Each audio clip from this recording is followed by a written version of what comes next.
Gosh! Hello everybody and welcome to the Be Lucky podcast with me, Daryl Carter. This is your free podcast that goes out every single Saturday and looks at the ITV racing. Hope you've enjoyed the last few weeks. We've had a good few winners. We've had a couple of blank Saturdays as well. But this Saturday looks very, very good indeed. And I cannot wait to get stuck in. The members themselves have already had their podcast. I'm currently recording at 1:30 on Thursday afternoon, so pretty early, but I knew who I wanted to get stuck into this week. And the ITV racing just looks very, very good indeed. We'll head over to the cover as well and take a look at that Pretty Polly Stakes, where I've got a strong fancy.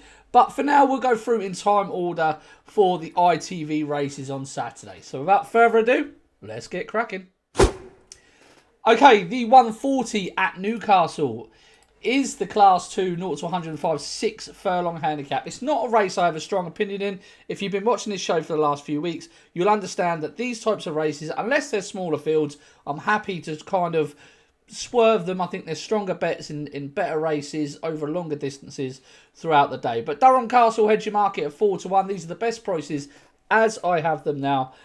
Amram is second fav, 9 to 2 for Richard Hannon. Drama for James Ferguson, 7 to 1. Pocklington, been popular in the anti-post market for this, 7 to 1. 5,000 to 1 for Tim Easterby, 12 to 1. Sergeant Wilco for the same owner connections, 12 to 1. Strike Red, who's got a good record here at Newcastle, 12 to 1. Fresh, returning from a 266-day absence, it's 14 to 1 for James Franshaw. A Day in Devon, 16 to 1. Arctic Thunder, 18 to 1. Intrusively, 20 to 1. He's a monster. Returning from 161 days off the track, 33s. Alaskan Gold, first start for Robert Cowell, 40s. And Never Just a Dream, first start for Alice Haynes, 40 to 1. Now, the one thing to say about Newcastle, about the sharp straight track, or the sharp 6 furlongs at least on the straight track, that there's always been a draw bias towards high numbers. There's a golden highway on the rail, and it's always beneficial to run against the rail, right? So high numbers do tend to have an advantage at Newcastle. Durham Castle looks like he's an improving horse for Simon and Ed Crisford. Possibly the right market leader considering he's drawn in stall 8. I think that's the slight negative against a Ramram, who would be very, very appealing in this sort of race. But he is drawn in stall 3 and he'll have to do a lot of work probably on the outside of the field. And there might just be 1 or 2 horses that can get down that stands rail and get on that golden highway. Pocklington could be one of those. This horse is completely unexposed. He's 2 for 2 at Newcastle, albeit at the start of his career in weaker races. But he didn't shape too badly behind elite status at Newbury in listed company last May when 4th or 5th in the Carvarnen Stakes. Good little race that was. A Day in Devon finished behind him that time, but perhaps not in the same form. The market support earlier in the week was around 20 to 1. It's now at best price 7 to 1. Suggests that the trainer will have this one fit and ready to go. Stall 14 could be a real blessing for Pocklington. But there's lots you can make cases for. Drama is very interesting from stall 10.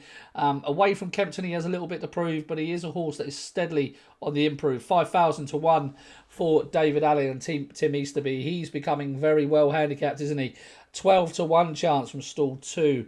That might just make life a little bit difficult. Strike Red up in stall 11 is a 12 to 1 chance. Probably a solid each way option in a race like this. A 7-year-old now, probably not improving, but will be sitting there and will get a strong pace to aim at. And if he can get the breaks, he's probably your each way play in the race, Strike Red.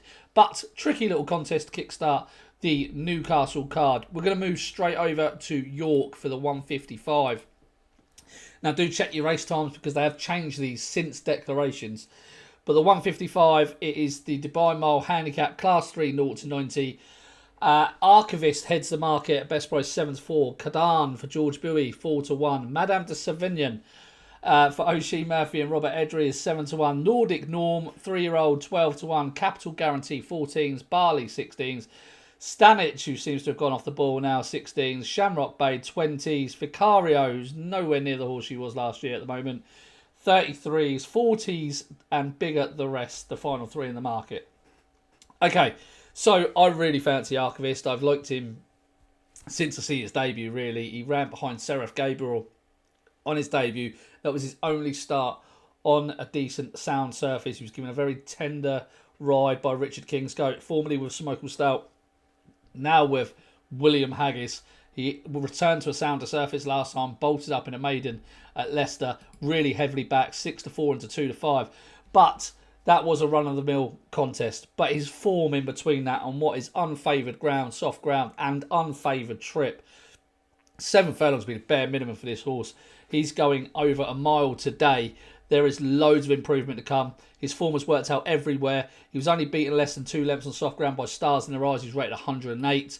The form behind him has worked out really well. He bumped into Seaplane, who's rated 105. Secret Theory. He should have won at Nottingham. I thought he should have won that race, but he was hemmed in against the rail and he finished very powerfully towards the finish. They like him quite a bit. The plan is to win today and to get him into the John Smith's Cup in a couple of weeks' time. I think he has got a cracking chance on his handicap debut for mark at 90. William Haggas, brilliant record with handicap debutants. He gets a £10 weight for age allowance. Only 2 horses in here can claim that title or claim that weight allowance. The other is Carl Burke's Nordic Norm. But he's drawn well in stall 2. He's got quick ground. He's entirely unexposed. And he did have a Dante entry at the start of this season. I think this is a great bet on Saturday, and I think he's going to go very, very well indeed. Nice long home straight at York will really suit Archivist, and if you're asking me to find a danger, I'm struggling to find one, I must be honest, but I think he's got a cracking chance. Tom Mark 1, pop out, keep it simple, get this win under his belt, get into the John Smith's Cup in a couple of weeks' time, under a penalty, and armed with a weight allowance in that race, he could go very well. William Haggas is the only trainer in the last 10 years to have entered a 3-year-old in the John Smith's Cup at York, and that was last year with Rafid. And I think this lad could be even better than him, and he's definitely better well handicapped than that one was last year. So Archivist for me in the 155 at York would be a strong selection. Moving on to the Chip Chase Stakes at 210 at Newcastle. Kind of Blue heads the market at 11-8 best price. Surely this should be an odds-on chance, right? Ferris next in 13-2, but is no more than a handicapper. What are they doing with Al Yanabi? Blinkers on and down to 6 furlongs. No, it's all wrong. Started this horse over 10 furlongs last year at Newbury. Went off favourite over 10 furlongs. He's now down to 6 with blinkers on. This is Jim Crowley's decision because he said after his win at Haydock, where he dictated the race on the front end, that he would like to ride him over 6 furlongs. Blinkers has to be a concern. Has to be a concern that Aaron Burrows is happy to let Jim have his way with him, considering he thought 10 furlongs last year was going to be his trip, and he's bred for even further than that. Spycatcher 7-1, Diligent Harry 8-1, Anna 14-1, Fair Angelica 14-1, 20-1 Al Shabab Storm, 28-1 Array, and 66-1 Havana Pusey. Look, a really run-of-the-mill renewal of this. Kind of Blue drops out of Group 1 company, having contested his last 2 races in Group 1 company in Britain. Forgive the run at Chantilly last time when rearing out the stalls and slowly away over 5 furlongs. Just put an entire line through that. You've got a Group 1 runner here running on the all-weather where he's run well before.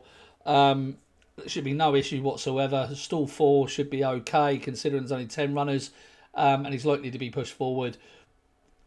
I don't know what there's not to like really. You've got a Group 1 winner running in a Group 3, sadly in a penalty, but do think that this is probably a good thing on the day.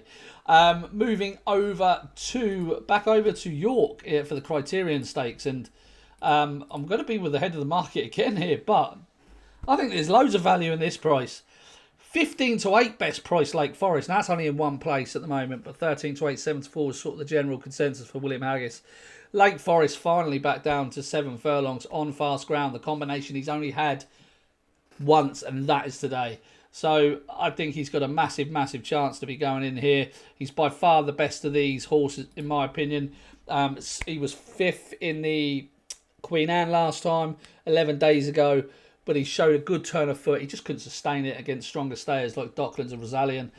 This is a really good horse returning to the scene. It was a Jim Crack win last year. Loads to like about him. I think he's got a massive, massive chance. Formal second favourite 5-2. Dictated the race at Epsom last time and put in a weak finishing effort on the sectionals. Paboros is interesting for William Buick and Edward Bethel, but I'm not sure he's going to have the pace of a Lake Forest. Prague certainly won't have the pace of a Lake Forest. Lethal Levi could be one to outrun his price, as could Room Service at 14-1, who should come on for his 4th behind 10 Bob Tony at Haydock last time. He likes York. He'll go very well, but Lake Forest is the one to beat, and he should be an odds-on chance in this. He should almost certainly be an odds-on chance in this. I think he's got a cracking chance. Back over to Newcastle for the Northumberland Vase.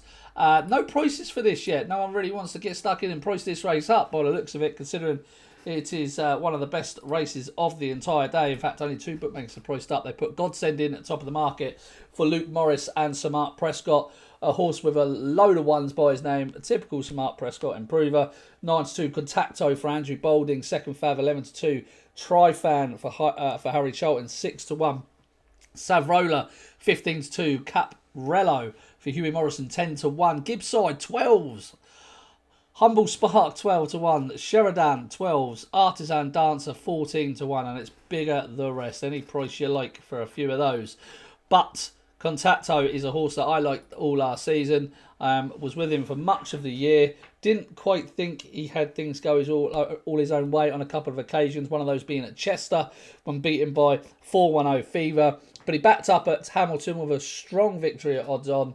And then he ran really well at Haydock behind Master Builder in a deep Class 2 handicap. This is effectively a 0-87 or a 0-90 Class 3 if you really want to be picky about it. The top weight is Godsend. The second top weight is a horse who I cannot see where he is. But Contacto in here at 9-11 towards the top of the weights, top 3 in the weights.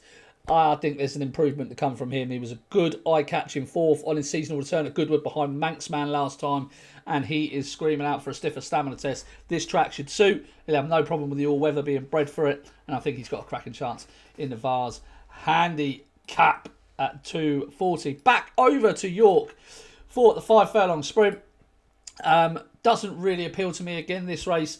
The one that I have come down on is Azure Angel, 6-1. JM Jungle, as you'd expect, heads the market. Good record at York, pretty solid horse. Probably the bookies trying to sneak away that each way value on JM Jungle. Habuda, who is on the upgrade at the moment. Tom Marquand rides 4-1. Regal Envoy just loves Windsor. He's got to prove himself away from that venue to be warranting this price at 4-1. Azure Angel was a horse I came down on. I just felt there's more improvement to come from this horse. But it's not a race I'm desperate to have a bet in. There's stronger bets elsewhere on Saturday to be able to leave some of these races alone and make your money elsewhere. Moving on to the Northumberland Plate. You can take your pick in here. What a good race. Good race. Again, still waiting for a lot of bookmakers to price these races up. Now, I understand I'm doing it early on a Thursday. Oh, no.